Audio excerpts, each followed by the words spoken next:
ตัวเองหมดแล้วตามใจได้ทุกอย่าง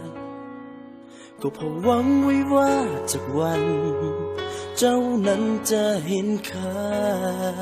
ให้ไปหมดใจไปแล้วทุ่มเทได้ทุกอย่างสิ่งที่ได้ก็ควงอ้างว่าสู้ไปก็เมื่อยใจหนทางที่ว่าพิสูจน์มากันเวลาที่ว่าพิสูจน์คนแต่ความหักที่ต้องทนมันบ่เป็นไปตามนั้น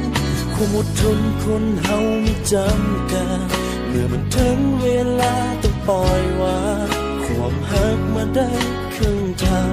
คงต้องทำใจเป็นโสดก็ดีเหมือนกันบ่ได้ทรมานหัวใจอยากใส่ก็ไปบ่ต้องคอยรายงานทุกอย่าง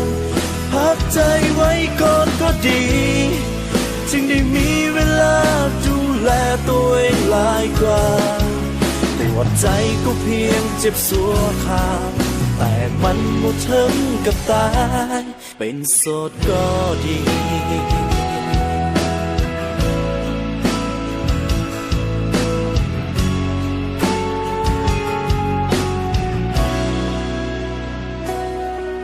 หนทางที่ว่าพิสูจน์มากันเวลาที่ว่าพิสูจน์คนแต่ความหักที่ต้องทนมันบ่เป็นไปตามนั้นความอดทนคนเฮามีจำกัดเมื่อมันถึงเวลาต้องปล่อยวางความหักมาได้ครึ่งทางคงต้องทำใจเป็นโสดก็ดีเหมือนกันบ่ได้ทรมานหัวใจอยากไปใส่ก็ไปบ่ต้องคอยรายงานทุกอย่าง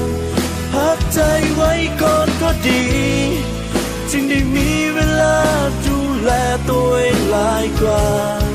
แต่ว่าใจก็เพียงเจ็บสัวขาดแต่มันบ่ถึงกับตา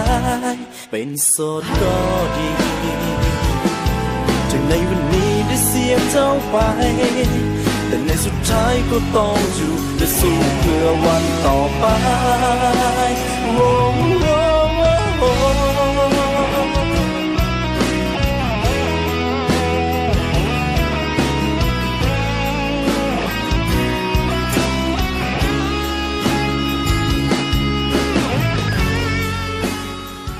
ซิขอโทษ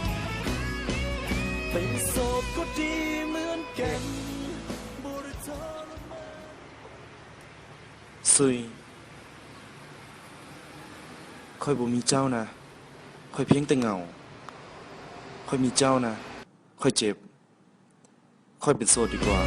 เป็นโสดก็ดีเหมือนกันบ่ได้ทรมานหัวใจอยากใส่ก็ไปบ่ต้องคอยรายงานทุกอย่างพักใจไว้ก่อนก็ดีจึงมีเวลาได้หักตัวเองหลายกว่าแต่ว่าใจก็เพียงเจ็บสัวขาดแต่มันบ่ถึงกับตายเป็นโสดก็ดี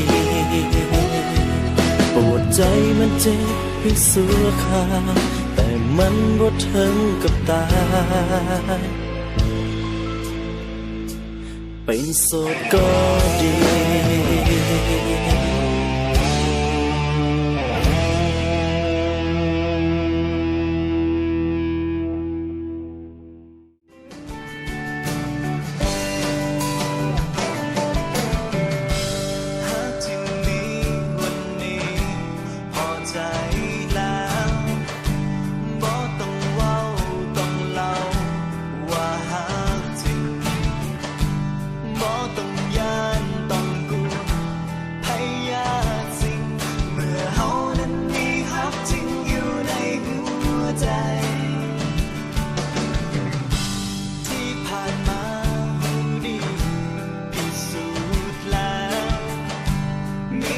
ความจริงใจ